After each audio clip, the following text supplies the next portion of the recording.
c'è questo clima di festa, di liberi tutti, ce la faremo, non c'è più, ce l'abbiamo già fatta e roba del genere. Noi siamo preoccupati perché il rischio di reinfezione è alto. Esordisce con la preoccupazione per possibili nuovi focolai il governatore Zaia dopo le molte segnalazioni di assembramenti e movida davanti ai locali appena riaperti. Nuove infezioni porterebbero a tornare indietro con nuove chiusure e tutte le conseguenze economiche e sanitarie, sottolinea il presidente del Veneto, appellandosi ai concittadini.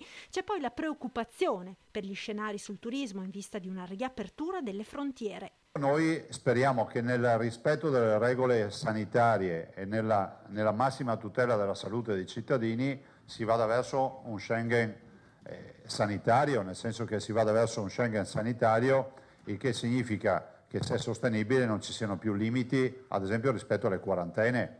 Il vero tema non è tanto arrivare in Italia o dall'Italia andare in qualche paese, ma è quello di non doversi necessariamente mettere in quarantena. Un ruolo qui lo potrebbe avere ad esempio anche l'aspetto diagnostico dal paese di provenienza, non so, uno si fa il tampone, arriva e sappiamo che ha già avuto il tampone e quindi c'è stata una fase diagnostica.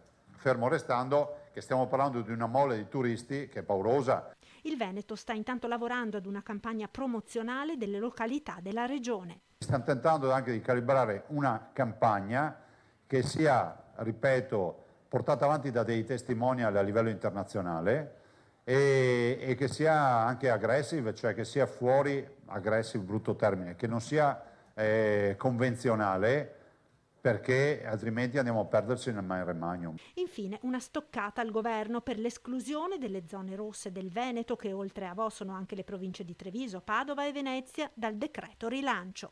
Il decreto dice che per almeno 3 giorni deve essere stata zona rossa. Le zone rosse sono state revocate il 13 di aprile, 8 marzo, 13 aprile sono 30 giorni.